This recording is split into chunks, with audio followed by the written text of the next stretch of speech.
Assalamualaikum warahmatullahi wabarakatuh. Nur Fatahillah, sip. Bagaimana kabar anak-anak semuanya? Alhamdulillah, luar biasa, Allahu Akbar. Semoga anak-anak semuanya dalam keadaan sehat walafiat dan tetap semangat belajar dari rumah. Bertemu kembali dengan Ustazah Aminah dalam pembelajaran tematik tema 4G, Indahnya Keragaman di Negeriku, subtema 1, pembelajaran 4-6. Pada pembelajaran 4-6 subtema 1 ini, kita akan belajar tentang gagasan pokok dalam sebuah paragraf, keragaman bahasa dan lagu daerah, serta keragaman agama yang ada di Indonesia. Mari kita simak video berikut ini. Baiklah anak-anak semuanya, pada slide yang pertama ini kita akan belajar tentang menentukan gagasan pokok dalam sebuah paragraf. Di semester yang pertama, kalian juga sudah belajar tentang pengertian gagasan pokok dan bagaimana cara menentukan gagasan pokok dalam sebuah paragraf. Nah, dalam pembelajaran 4-6 ini kita akan review kembali cara menentukan gagasan pokok dalam sebuah paragraf. Gagasan pokok adalah gagasan atau ide yang menjadi pokok pikiran utama dalam mengembangkan paragraf suatu bacaan. Nah, cara menentukan gagasan pokok dalam sebuah paragraf itu bisa kalian temukan pada awal paragraf, tengah paragraf, ataupun di akhir paragraf, ya. Jadi kalian baca dulu dengan teliti dan pahami isi bacaannya, kemudian nanti kalian akan menemukan gagasan pokoknya. Mungkin itu ada di awal paragraf, di tengah, ataupun di akhir paragraf suatu bacaan. Nah, kita akan baca bersama-sama teks bacaan yang berjudul Bahasa Daerah di Indonesia. Ada pada halaman 31, tema 4G. Setelah kita baca paragraf yang pertama ini, kita akan menentukan gagasan pokok dalam paragraf yang pertama ini. Indonesia merupakan negara yang memiliki banyak bahasa daerah. Bahkan, Indonesia merupakan negara yang memiliki bahasa daerah terbanyak kedua setelah Papua Nugini. Berdasarkan data tahun 2015, ada 617 bahasa daerah yang teridentifikasi di Indonesia. Sementara itu, Papua Nugini memiliki 839 bahasa daerah. Dari sekian banyak bahasa daerah yang ada di Indonesia, bahasa daerah yang paling banyak penuturnya adalah bahasa Jawa. Nah, dalam paragraf yang pertama ini, mana yang termasuk gagasan pokok? Ya, betul. Gagasan pokok pada paragraf yang pertama ini ada di awal paragraf, yaitu Indonesia merupakan negara yang memiliki banyak bahasa daerah, ya.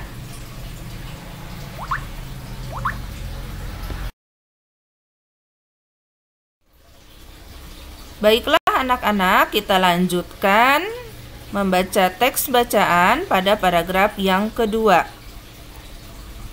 Namun, keragaman bahasa daerah semakin hari semakin berkurang.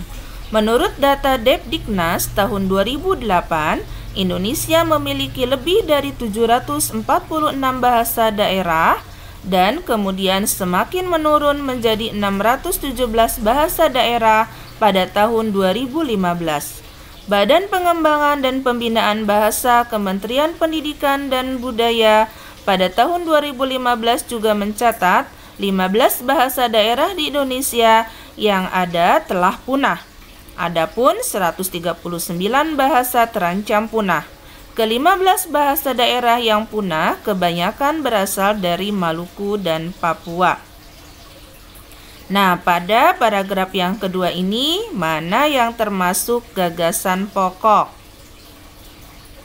Ya, gagasan pokok pada paragraf yang kedua juga ada pada paragraf di awal. Ya. Mana?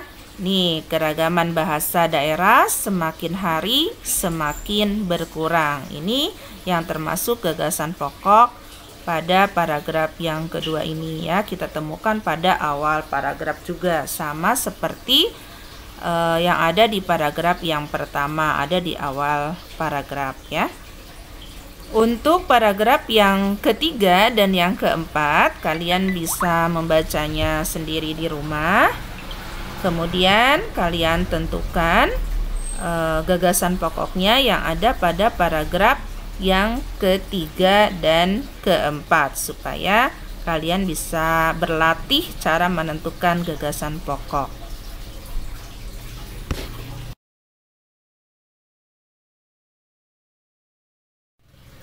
Baiklah anak-anak, tadi kita sudah membaca teks bacaan tentang bahasa daerah di Indonesia dan menentukan gagasan pokoknya.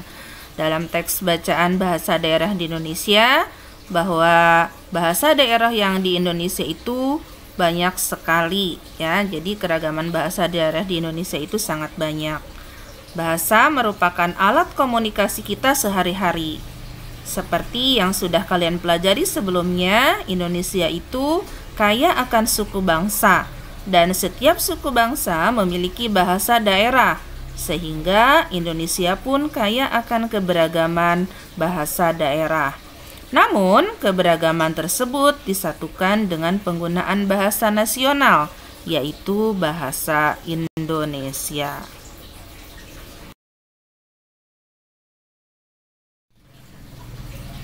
Apa saja bahasa daerah yang ada di Indonesia? Berikut Ustazah berikan contoh bahasa daerah yang terdapat di tiap pulau di Indonesia. Namun tidak Ustazah sampaikan semua ya, karena sangat banyak sekali bahasa daerah dari tiap-tiap pulau yang ada di Indonesia. Nanti kalian bisa baca pada halaman 33 ya. Jadi keragaman bahasa daerah di setiap pulau yang ada di Indonesia.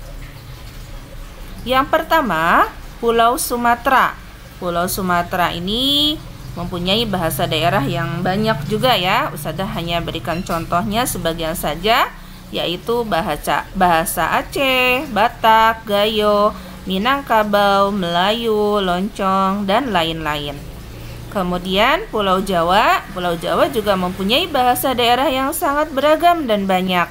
Ustazah berikan contohnya seperti bahasa Baduy, Betawi, Jawa, Sunda, dan Tengger ya. Kemudian Pulau Kalimantan. Nah, di Pulau Kalimantan juga banyak sekali keberagaman bahasa daerahnya. Saya hanya bacakan sebagiannya saja ya. Ada bahasa Banjar, Kayan Mahakam, Dayak, Lawangan, dan lain-lain. Selanjutnya Pulau Bali dan Nusa Tenggara. Di Pulau Bali dan Nusa Tenggara ini bahasa daerahnya juga sangat beragam, seperti bahasa Alor, Bali, Bima, Adang, Amarasi, dan lain-lain. Selanjutnya Pulau Sulawesi. Pulau Sulawesi juga mempunyai bahasa daerah yang sangat beragam, di antaranya Andio, Bada, Balantak, Bambam, dan lain-lain. Kemudian Pulau Maluku. Nah, di Pulau Maluku juga mempunyai bahasa daerah yang sangat beragam. Di antaranya ada bahasa Aru, bahasa Bacan, Tidore, Timor, dan lain-lain. Dan yang terakhir yaitu Pulau Papua. Nah, di Papua juga mempunyai bahasa daerah yang beragam. Di antaranya ada bahasa Asmat, Abun, Ati, Airo, dan lain-lain. Siapa yang di antara kalian yang di rumahnya menggunakan bahasa daerah? Misalnya, yang orang Sumatera menggunakan bahasa Minang, yang orang Jawa menggunakan bahasa Jawa, Yang berasal dari Sunda menggunakan bahasa Sunda. Ya, mungkin ada juga ya di antara kalian yang menggunakan bahasa daerah ketika berkomunikasi di rumahnya. Tapi banyak juga walaupun berasal dari daerah, komunikasi yang ada di rumahnya itu menggunakan bahasa Indonesia.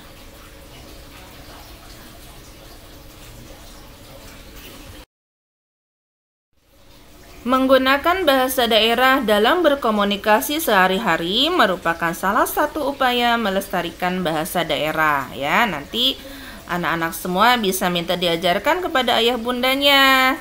Yang orang Sumatera bisa minta diajarkan bahasa Minang. Kemudian yang orang Jawa, Sunda bisa minta diajarkan bahasa Jawa atau Sunda kepada ayah bundanya. Atau yang orang Betawi bisa minta diajarkan bahasa Betawi kepada ayah dan bundanya. Itu merupakan cara upaya melestarikan bahasa daerah ya, yaitu dengan menggunakannya dalam berkomunikasi sehari-hari. Selain itu juga bisa dilakukan dengan mengenal lagu dari daerah lain. Itu pun bisa menjadi salah satu cara melestarikan bahasa daerah.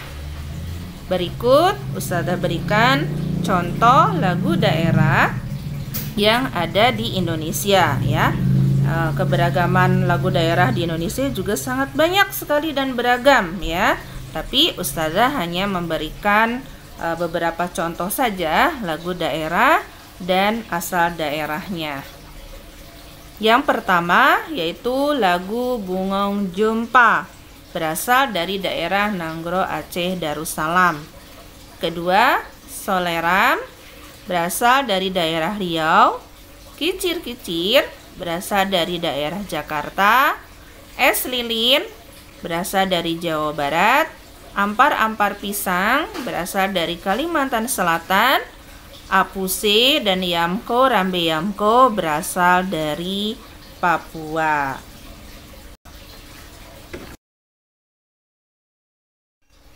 Indonesia selain kaya akan beragam suku bangsa, bahasa, dan budaya, Indonesia juga mempunyai keragaman dalam agama.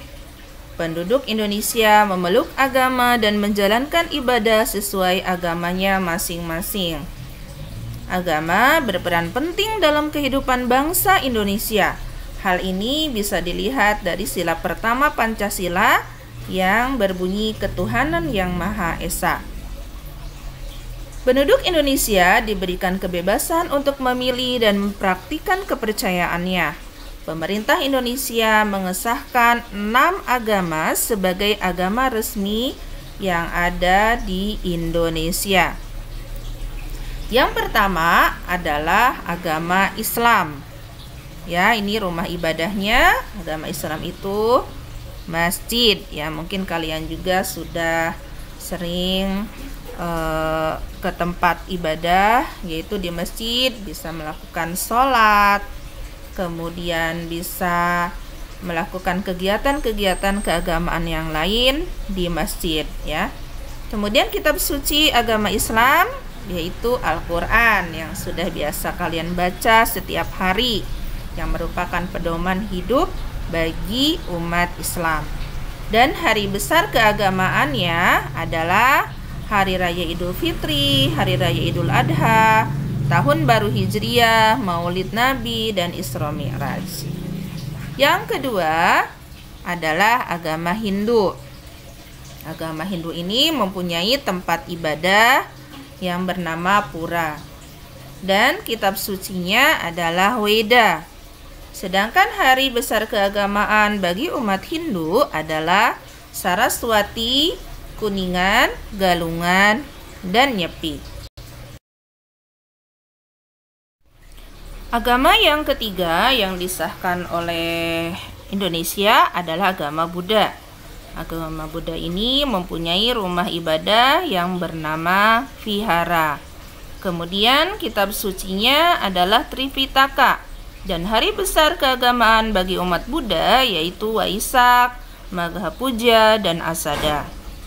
Yang keempat dan kelima adalah agama Katolik dan agama Kristen Protestan, yang mana dua agama ini mempunyai rumah ibadah, kitab suci, dan hari besar keagamaan yang sama, yaitu rumah ibadahnya gereja, kitab sucinya Injil, dan hari besar keagamaan bagi umat Kristen Katolik dan Protestan yaitu Natal dan Paskah.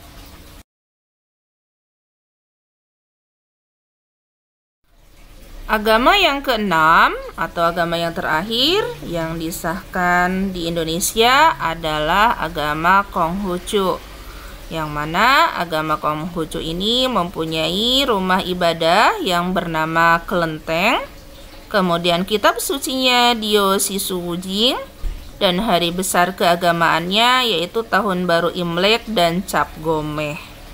Nah, itu ada 6 agama yang disahkan oleh Indonesia. Tadi ya, yang pertama agama Islam, yang kedua Hindu, yang ketiga Buddha, yang keempat Kristen Protestan, kelima Katolik, dan yang keenam adalah agama Konghucu.